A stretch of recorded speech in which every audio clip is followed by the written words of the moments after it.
Question किन्हीं student के लिए रहेंगे, तो ध्यान से सुनिएगा। जो आपकी एमडीएसयू अजमेर यूनिवर्सिटी है, उसके जो भी बीएससी थर्ड सेमेस्टर के स्टूडेंट है, उनके लिए इंपॉर्टेंट क्वेश्चन रहने वाले हैं। एंड आज अपन जिस सब्जेक्ट के इंपॉर्टेंट क्वेश्चन डिस्कस करेंगे वो रहेगा आपका जूलॉजी।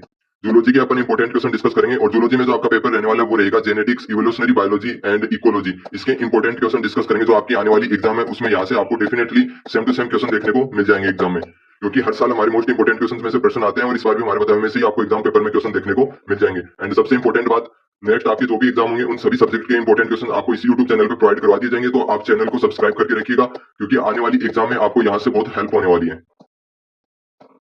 इस प्लेटफॉर्म के द्वारा बीएससी और बीएससी बीएड दोनों स्टूडेंट्स के लिए इंपॉर्टेंट क्वेश्चन प्रोवाइड करवाए जाते हैं। तो जो आपका पेपर है उसकी आपको कुछ इंपॉर्टेंट बात बता देता हूँ। जो आपका ये क्वेश्चन पेपर है वो आपका जो न्यू एजुकेशन पॉलिसी के अकॉर्डिंग जो आपका सिलेबस है उसी के अकॉर्डिंग तैयार किया गया है। एंड जो इंपॉर्टेंट क्वेश्चन है वो आपको हिंदी और इंग्लिश दोनों लैंग्वेज में बताए जाएंगे। एंड अपन जो इंपॉर्टेंट क्वेश्चन डिस्कस करेंगे उसमें अपन पहले स्टार्टिंग में डिस्कस करेंगे शॉर्ट क्वेश्चन, उसके बाद अपन डिस्कस करेंगे लॉन्ग क्वेश्चन। जिस तरीके से आपके एग्जाम पैटर्न है उसी तरीके से इस पेपर को डिजाइन किया गया है। इस इंपॉर्टेंट क्वेश्चन पेपर को डिस्कस करने से पहले एक सबसे इंपॉर्टेंट बात बताता हूँ आपको, जो आपको एग्जाम में हेल्प करेगी अच्छा स्कोर करने के लिए। तो सुनिएगा, इस पूरे क्वेश्चन पेपर में मैं आपको 10 से 15 क्वेश्चन ऐसे बताऊंगा जो आपकी एग्जाम में आपको देखने को मिलेंगे 100%। तो आपको वीडियो क्या करना है, साथ साथ सुनना है। आपको ओनली क्वेश्चन का स्क्रीनशॉट ही नहीं लेना, आपको वीडियो साथ साथ सुनना है। काफी हेल्पफुल चीजें आपको सुनने को मिलेंगी। तो देखिएगा, अब अपन 1 बाय 1 क्वेश्चन डिस्कस कर लेते हैं। तो आपको क्वेश्चन का डिस्कशन भी साथ साथ सुनना है, ताकि आपको पता रहे कि कैसे क्वेश्चन पूछा जा सकता है एग्जाम में। तो क्वेश्चन नंबर फर्स्ट आपके सामने स्क्रीन पे है, मेंडल के आनुवंशिकता के नियम को लिखिए। तो ये क्वेश्चन आपसे पूछा जा सकता है, इंपॉर्टेंट है। नेक्स्ट क्वेश्चन देखते हैं। नेक्स्ट क्वेश्चन है वो है, मेंडल ने अपने प्रयोग के लिए मटर का पौधा क्यों चुना? तो ये रीजन आपको बताना है कि उसने मटर का पौधा क्यों चूज किया था। तो ये भी इंपॉर्टेंट है। तो मेंडल से ये 2 क्वेश्चन लिए मैंने, एक क्वेश्चन पूछा जा सकता है आपकी एग्जाम में। नेक्स्ट क्वेश्चन देखिएगा। नेक्स्ट क्वेश्चन है, सहलंगता क्या है? और नेक्स्ट क्वेश्चन है उत्परिवर्तन। तो इनकी डेफिनेशन आपसे पूछी जा सकती है एग्जाम में, तो वेरी इंपॉर्टेंट है। तो इन दोनों के बारे में भी आप पढ़ लीजिएगा। स्टार्टिंग में अपन शॉर्ट क्वेश्चन डिस्कस कर रहे हैं, तो ये सभी जो भी मैंने आपको इससे पहले क्वेश्चन डिस्कस किया अपन ने, वो सभी शॉर्ट क्वेश्चन में आपसे पूछे जा सकते हैं। नेक्स्ट क्वेश्चन है, प्रतिपन्न एवं स्थानांतरण में अंतर दीजिए। नेक्स्ट क्वेश्चन देखिएगा। नेक्स्ट क्वेश्चन है, ये वेरी वेरी इंपॉर्टेंट क्वेश्चन है। क्वेश्चन है, मानव के लिंग निर्धारण की प्रक्रिया को समझाइए। तो ये क्वेश्चन आपसे पूछा जा सकता है, और ये सेम क्वेश्चन आपसे किस टाइप से पूछा जा सकता है लैंग्वेज चेंज करके, वो मैंने आगे मेंशन किया है, वो अपन डिस्कस करेंगे आगे। नेक्स्ट क्वेश्चन देखिएगा। ये क्वेश्चन भी देखिए जाएगा, इस बार आपके एग्जाम में आ सकता है। क्रियो की मोटी तथा फ्री मोर्टीन क्या है? नेक्स्ट क्वेश्चन है, ये क्वेश्चन भी वेरी इंपॉर्टेंट है। तो जो क्वेश्चन मैं आपको वेरी इंपॉर्टेंट बताता हूँ उनको आप बिल्कुल भी स्किप मत कीजिएगा। एटलीस्ट इन क्वेश्चन को तो जरूर एग्जाम के लिए आप तैयार करके जाइएगा। जाति उद्भवन के कारण और सिद्धांतों के नाम लिखिए। तो जाति उद्भवन से आपसे क्वेश्चन एग्जाम में पूछा जाएगा। नेक्स्ट और वेरी इंपॉर्टेंट क्वेश्चन है, ये भी आप जीवाश्म के बारे में लिखिए। तो आपसे जीवाश्म के बारे में क्या किस किस टाइप से क्वेश्चन पूछा जा सकता है? आपसे इतना क्वेश्चन भी पूछा जा सकता है कि महत्व बताइए जीवाश्म के, या फिर उसकी जो आयु निर्धारण की विधियां हैं उनके नाम लिखिए। तो अच्छा क्वेश्चन है, इसको आप पूरा डिटेल से पढ़ के जाइएगा। नेक्स्ट क्वेश्चन है, हार्डी विन वर्ग सिद्धांत, इसकी थ्योरी भी आपको पढ़ लेनी है। नेक्स्ट क्वेश्चन है, नव लेमार्कवाद को समझाइए। नेक्स्ट क्वेश्चन देखिएगा। ये क्वेश्चन ऊपर भी पहले आ चुका है, तो जो क्वेश्चन रिपीट हो जाता है वो आप देख लीजिएगा। पृथक्करण को समझाइए, और इसी क्वेश्चन को आपसे कैसे पूछ सकता है लैंग्वेज चेंज करके, वो मैंने आगे दिया। तो पृथक्करण पे आपके एग्जाम में डेफिनेट क्वेश्चन आएगा। ओके, तो पृथक्करण के कारण लिखिए। नेक्स्ट क्वेश्चन देखिएगा। जो डार्विनवाद है और नव डार्विनवाद है उनमें अंतर आपसे पूछ सकता है। इन दोनों में डिफरेंस आपसे पूछ सकता है। ये जो आपकी प्रीवियस ईयर में है क्वेश्चन आया हुआ है वो आया हुआ है, नव डार्विनवाद के बारे में समझाइए। तो आपसे इस बार क्या पूछ सकता है, इनमें डिफरेंस पूछ सकता है। तो इस बार आपसे अलग से डार्विनवाद पे भी क्वेश्चन आ सकता है आपकी एग्जाम में। तो आप इसको भी पढ़ लीजिएगा डार्विनवाद पे, क्योंकि जो नव डार्विनवाद है ये आपके प्रीवियस ईयर में क्वेश्चन आ चुका है। ओके, नेक्स्ट क्वेश्चन डिस्कस करते हैं। नेक्स्ट क्वेश्चन है, खाद्य जाल को प्रभावित करने वाले कारक कौन से हैं, ये आपको बताना है इसमें। तो जो फूड वेब है, इससे आपके एग्जाम में क्वेश्चन आएगा इस बार एग्जाम में, वेरी इंपॉर्टेंट है। तो जो फूड वेब है और एक फूड चेन है, तो इन दोनों के बारे में आपको पढ़ लेना है। इनसे डेफिनेट क्वेश्चन आएगा एग्जाम में, वो मैंने आगे मेंशन किया। फूड चेन पे जो क्वेश्चन है, जाति क्या है समझाइए, स्पीसीज, तो इसके बारे में भी आपको पढ़ लेना है। आपके प्रीवियस ईयर में क्वेश्चन पूछा गया था समुदाय के बारे में, तो इस बार आपसे ये पूछा जा सकता है। नेक्स्ट क्वेश्चन है, जाति उद्भवन के सिद्धांत को लिखिए। नेक्स्ट क्वेश्चन है, उत्परिवर्तन का महत्व लिखिए। तो म्यूटेशन भी इंपॉर्टेंट है आपकी एग्जाम के लिए टॉपिक, ये भी आप पढ़ लीजिएगा। तो पृथक्करण है, उत्परिवर्तन है, इनके बारे में आपसे एग्जाम में पूछा जाएगा शॉर्ट क्वेश्चन में। नेक्स्ट क्वेश्चन है, समष्टि घनत्व किसे कहते हैं और इसे ज्ञात करने के सूत्र को लिखिए। नेक्स्ट क्वेश्चन जो मैंने आपको इससे पहले बताया कि जो आपकी फूड चेन है उससे आपसे क्वेश्चन पूछा जा सकता है इस बार एग्जाम में, फूड चेन और फूड वेब।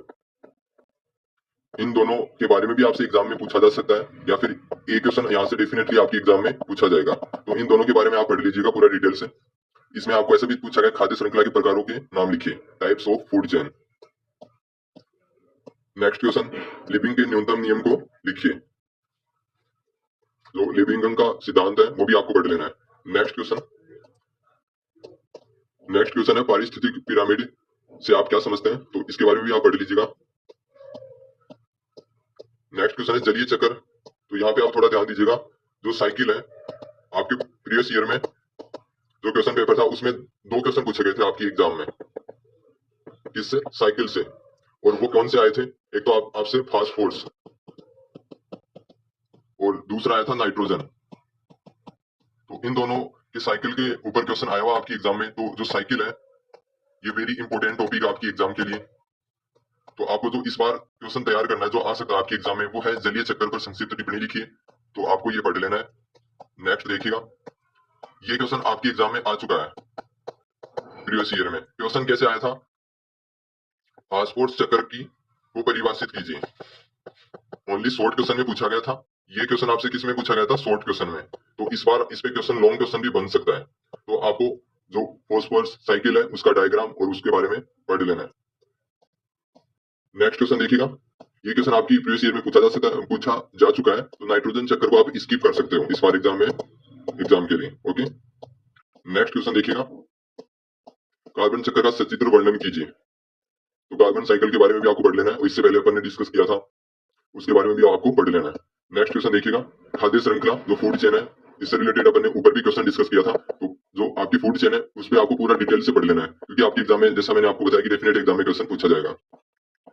अब नेक्स्ट क्वेश्चन आपके सामने है, वो है मृदा प्रदूषण के दुष्प्रभाव और नियंत्रण के बारे में लिखिए। तो जो सोइल पॉल्यूशन है उसके ऊपर भी आपसे क्वेश्चन आ सकता है एग्जाम में, इस बार इंपॉर्टेंट है। तो जो भी प्रदूषण से रिलेटेड आपके एग्जाम में इंपॉर्टेंट है इस बार जो भी टॉपिक, वो मैंने इस पेपर में मेंशन किए हैं। तो वो 1 बाय 1 अपन डिस्कस करते हैं। तो एक तो जो फर्स्ट टॉपिक था वो था मृदा प्रदूषण, सोइल पॉल्यूशन। तो ये आपको पढ़ लेना है। इसका दुष्प्रभाव भी आपसे पूछे जा सकते हैं, जो हार्मफुल इफेक्ट है इसके, वो भी आपको पढ़ लेना है। ओके, और इसको तो कंट्रोल है, नियंत्रण, ये भी आपको पढ़ लेना है इसमें। नेक्स्ट जो मैंने बताया आपको वो है वाटर पॉल्यूशन। तो इसको भी आपको पढ़ लेना है, इसके जो हार्मफुल इफेक्ट है वो भी आपको देख लेने हैं। तो इनमें से आपको एक क्वेश्चन जो अभी अपन ने डिस्कस किया, 2 क्वेश्चन, उनमें से एक क्वेश्चन आपकी एग्जाम में देखने को मिल जाएगा। तो काफी इजी क्वेश्चन है, आप इजीली इनको याद कर पाओगे। नेक्स्ट क्वेश्चन देखिएगा, निम्न पर टिप्पणी लिखिए। तो मेंडल के वंशागति के नियम, तो ये आपसे पूछा जा सकता है। ये क्वेश्चन अपन ने स्टार्टिंग में भी डिस्कस कर लिया था। नेक्स्ट क्वेश्चन है द्विसंकर क्रॉस और एक संकर क्रॉस और अपूर्ण प्रभाविता। तो ये दोनों इंपॉर्टेंट है। अब अपने यहाँ से लॉन्ग क्वेश्चन स्टार्ट हो जाते हैं। देखिएगा, नेक्स्ट क्वेश्चन आपके सामने, मनुष्य में आनुवांशिक असंगतियों पर लेख लिखिए। और इसी क्वेश्चन को आपसे लैंग्वेज चेंज करके कैसे पूछ सकता है एग्जाम में, वो मैंने आगे मेंशन किया है। सेम आंसर रहेगा इनका, आप ऐसे मत समझिएगा कि अलग से क्वेश्चन है। आप कहीं इनको 2 क्वेश्चन में काउंट कर लो। ये जो ऊपर मैंने आपको बताया वही सेम क्वेश्चन, इसको ऐसे आपको पार्ट में पूछ सकता है। जो अपन ने ऊपर डिस्कस किया, मनुष्य में आनुवंशिक असंगतियों पर लेख लिखिए। तो इस क्वेश्चन को जब आप रीड करोगे तब उसकी इन पार्ट्स के बारे में आप पढ़ोगे। तो इनमें से किसी पार्ट्स के बारे में भी आपसे पूछ सकता है। आपके प्रीवियस ईयर में ये पार्ट पूछा गया था एग्जाम में। आपका जो प्रीवियस ईयर है पीवाईक्यू में ये क्वेश्चन पूछा गया था, और डाउन सिंड्रोम में ये भी आपसे पूछा गया था। तो इस बार आपसे लॉन्ग क्वेश्चन कैसे पूछ सकता है एग्जाम में, इन सभी पार्ट्स के बारे में आपसे एग्जाम में पूछ सकता है। तो आपको ये पढ़ लेना है। नेक्स्ट क्वेश्चन देखिएगा, गुणसूत्री विपतन पर लेख लिखिए। और इसी क्वेश्चन को आपसे ऐसे पूछ सकता है। ये अलग क्वेश्चन नहीं है, अथवा में मैंने जो क्वेश्चन अथवा में लगाया वो सेम क्वेश्चन रहते हैं, बस उनकी लैंग्वेज जो चेंज होकर पूछी जा सकती है आपसे एग्जाम में, वो मैंने यहाँ पे मेंशन किया था कि आप कंफ्यूज ना हो कि क्वेश्चन कैसे आया एग्जाम में। तो ये इसके फैक्टर्स हैं। तो ऐसे भी आपसे इनमें से किसी एक फैक्टर से भी क्वेश्चन पूछा जा सकता है। तो आप इस क्वेश्चन को पूरा डिटेल से पढ़ लीजिएगा। जैसे आपसे पूछा जाए स्थानांतरण के बारे में, विलोपन के बारे में, प्रतिलोपन के बारे में, तो ऐसे भी आपसे जो भी लॉन्ग क्वेश्चन है उनमें से आपसे शॉर्ट क्वेश्चन पूछा जा सकता है एग्जाम में। ओके, तो काफी ऐसे क्वेश्चन है जिनसे आपके शॉर्ट क्वेश्चन बनेंगे एग्जाम में। तो आपको लॉन्ग क्वेश्चन से ही हेल्प हो जाएगी शॉर्ट क्वेश्चन को करने में। नेक्स्ट क्वेश्चन देखिएगा, उत्परिवर्तन से क्या अभिप्राय है, जिन उत्परिवर्तनों पर एक निबंध लिखिए। और इसी क्वेश्चन को आपसे ऐसे भी पूछ सकता है कि जिन उत्परिवर्तन से क्या तात्पर्य है, और उत्परिवर्तन के वर्गीकरण पर प्रकाश डालिए। तो ऐसे भी ये क्वेश्चन पूछा जा सकता है, और ये सेम क्वेश्चन रहेगा दोनों। ओके, तो आप इसको अलग क्वेश्चन में काउंट मत कीजिएगा, जो भी अथवा लगा के मैंने क्वेश्चन इसमें मेंशन किए हैं। तो उत्परिवर्तन पे आपसे एग्जाम में क्वेश्चन पूछा जा सकता है, ये इंपॉर्टेंट है ये टॉपिक आपके एग्जाम के लिए। तो उत्परिवर्तन को आपको पूरा डिटेल से पढ़ लेना है। नेक्स्ट क्वेश्चन देखिएगा, जो मैंने शॉर्ट में भी अपन शॉर्ट क्वेश्चन जहां अपन ने डिस्कस किए थे वहां भी मैंने आपको बताया था, तो सेल लेंथ है उस पर आपको शॉर्ट क्वेश्चन भी पूछा जा सकता है एग्जाम में, और लॉन्ग क्वेश्चन यदि आपसे पूछा जाता है तो वो इस टाइप से पूछा जाएगा। इसकी बात कर रहे हैं अपन लॉन्ग क्वेश्चन की। लॉन्ग क्वेश्चन यदि आपसे एग्जाम में पूछा जाता है तो इस टाइप से पूछा जाएगा। नेक्स्ट नेक्स्ट क्वेश्चन है, जीन विनिमय से आप क्या समझते हैं? जीन विनिमय की क्रिया एवं प्रकारों का वर्णन कीजिए और इसका महत्व भी लिखिए। तो इस क्वेश्चन को आप नॉर्मली पढ़ के जाइएगा, क्योंकि इसमें आपको प्रीवियस ईयर में क्वेश्चन पूछ लिया गया है। ओके, नेक्स्ट क्वेश्चन देखिएगा, लिंग निर्धारण पर एक लेख लिखिए। तो काफी अच्छा क्वेश्चन है, इससे क्वेश्चन आपकी इस बार एग्जाम में आ सकता है, तो आप इसको इंपोर्टेंट लगा लीजिएगा। और जो अभी अपन ने लिंग निर्धारण के बारे में बताया, उसी क्वेश्चन को आपसे ऐसे भी पूछा जा सकता है, जो आपके सामने है, कीट और पक्षियों एवं स्तनधारियों में लिंग निर्धारण कैसे होता है, उचित उदाहरणों द्वारा समझाइए। जो अपन ने ऊपर जो क्वेश्चन डिस्कस किया वो ये सेम क्वेश्चन है, लेकिन आपसे ऐसे भी एग्जाम में क्वेश्चन पूछा जा सकता है लैंग्वेज चेंज करके। ओके, और इसी क्वेश्चन को मैंने 3 टाइप से बताया, ऐसे भी क्वेश्चन पूछा जा सकता है, लिंग निर्धारण के गुणसूत्र सिद्धांत पर लेख लिखिए। ओके, तो ये क्वेश्चन आपको पढ़ लेना है, अच्छा इंपॉर्टेंट टॉपिक है। ये क्वेश्चन अपन ने स्टार्ट ऑलरेडी डिस्कस कर लिया था ऊपर। नेक्स्ट क्वेश्चन पे बढ़ते हैं। नेक्स्ट क्वेश्चन देखिएगा, नेक्स्ट क्वेश्चन है, निम्न पर टिप्पणियां लिखिए। द्विक जिन क्रिया, निरोधी जिन क्रिया और बहुलक जिन क्रिया। तो इन पे आपसे क्वेश्चन पूछा जा सकता है, बहुलक जिन क्रिया भी इंपॉर्टेंट है। तो आपसे क्वेश्चन ऐसे भी पूछा जा सकता है लॉन्ग में, जैसे उसमें 2 से 3 पार्ट आपको दे दिए जाए, इसमें जैसे दे रखे 3 पार्ट आपसे पूछ लिए गए हैं। ठीक है, तो ये इंपॉर्टेंट है, इनके बारे में आपको पढ़ लेना है। यही क्वेश्चन यहाँ पे इंग्लिश में बताया गया है। ओके, नेक्स्ट क्वेश्चन देखिएगा, जो इंपॉर्टेंट है, जिन्स की अनोन्य क्रिया से आप क्या समझते हैं, इससे संबंधित 2 उदाहरण दीजिए। नेक्स्ट, जो वेरी इंपॉर्टेंट क्वेश्चन है जो आपकी एग्जाम में देखने को मिलेगा, तो क्वेश्चन क्या है वो देखिएगा, जाति उद्भवन और पृथक्करण। तो ये क्वेश्चन मैंने आपको शॉर्ट वाले सेक्शन में जब अपन ने क्वेश्चन डिस्कस किया था तो वहां भी ये क्वेश्चन दिया गया था। तो आपको लॉन्ग में यदि यदि क्वेश्चन पूछा जाता है तो आपसे जैसे 2 पार्ट में क्वेश्चन पूछ लिया जाए, तो जो जाति उद्भवन है और जो पृथक्करण है, जो आइसोलेशन है, इसके बारे में आपसे क्वेश्चन डेफिनेटली पूछा जाएगा। तो वेरी इंपॉर्टेंट है आपकी एग्जाम के लिए, तो इस क्वेश्चन को आप डेफिनेटली तैयार करके जाइएगा, या ये एग्जाम में आपको डेफिनेटली नंबर बढ़वाएगा ये क्वेश्चन, क्योंकि एग्जाम में पूछा जाएगा इस बार। नेक्स्ट क्वेश्चन देखिएगा, प्राणियों में पाए जाने वाले विभिन्न अनुकूलनों का वर्णन कीजिए।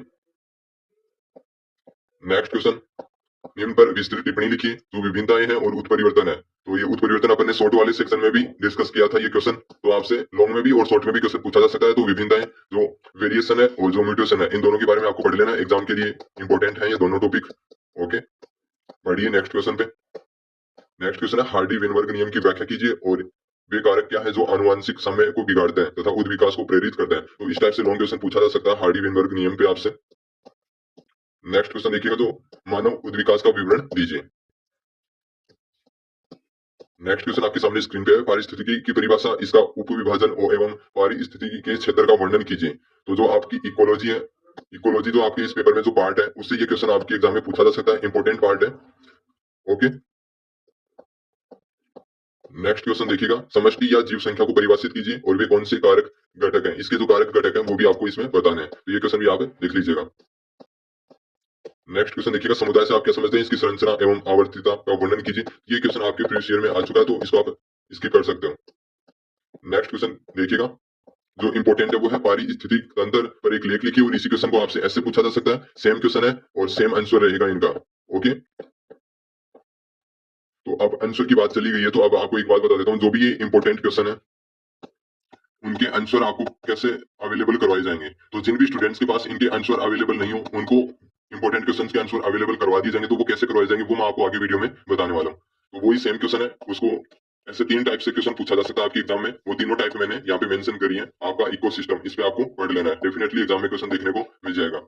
नेक्स्ट क्वेश्चन देखिएगा, पारिस्थितिक पिरामिड, ये क्वेश्चन अपन ने ऊपर भी डिस्कस कर लिया, तो रिपीट हो चुका है। ओके, और खाद्य श्रृंखला एवं खाद्य जाल, जो फूड चेन है और जो फूड वेब है, इनमें आपको डिफरेंस भी पूछा जा सकता है। ओके, तो इन दोनों टॉपिकों के बारे में आपको पूरा डिटेल से पढ़ना है, जैसा कि मैंने आपको ऊपर बताया, दोनों इंपॉर्टेंट टॉपिक है इस बार आपके एग्जाम के लिए, तो जो आपसे एग्जाम में डेफिनेटली पूछे जाएंगे। नेक्स्ट क्वेश्चन देखिएगा, वन्य जीव संरक्षण, जो वाइल्ड लाइफ कंजर्वेशन है, उस पर भी आपसे एग्जाम में पूछा जा सकता है, तो इसमें भी आप नॉर्मली पढ़ के जाइएगा। ओके, नेक्स्ट क्वेश्चन देखिएगा, ग्रीन हाउस इफेक्ट है, इसको भी आप पढ़ के जाइएगा, वो डिस्कस करते हैं। जो लास्ट क्वेश्चन है, तो आपका जो जैविक संचय है, इस पे आपके एग्जाम में प्रीवियस ईयर में क्वेश्चन पूछा गया है। तो आपसे जो जैविक बायो सिस्टम है, उसपे आपसे इस बार एग्जाम में कैसे पूछा जा सकता है वो मैंने यहाँ पे दिए हैं। तो जैविक आवर्धन और जैविक न्यूनीकरण, तो इस टाइप के क्वेश्चन आपसे पूछे जा सकते हैं एग्जाम में, तो इनको आप डेफिनेटली तैयार करिएगा, बिल्कुल स्किप मत कीजिएगा। जो भी मैंने इस इंपॉर्टेंट क्वेश्चन पेपर में आपको क्वेश्चन बताए एग्जाम के लिए, जैसा कि इससे पहले जो भी एग्जाम हुए उनमें अपन ने जो भी इंपॉर्टेंट क्वेश्चन बताए उनमें से आपके एग्जाम में सेम टू सेम क्वेश्चन देखने को मिलेंगे। अब अपन बात कर लेते हैं इन क्वेश्चंस के आंसर की। तो जिन स्टूडेंट्स के पास इनके आंसर अवेलेबल नहीं हुआ है, जो भी हिंदी मीडियम के स्टूडेंट है उनको आंसर अवेलेबल करवा दिए जाएंगे। तो वो इस एक नंबर नोट करिएगा, उस पर आपको आंसर पीडीएफ प्रोवाइड करवा दी जाएगी। तो नंबर आप नोट करिएगा 6377518310। आप इस पे व्हाट्सएप मैसेज करिएगा। आप आपका जो यूनिवर्सिटी है वो आपको बताना है इसमें, ठीक है। दूसरी चीज आपको आपका मीडियम बताना है, ठीक है। तो ये चीजें आप मेंशन करके मैसेज कर दीजिएगा। Okay, thank you.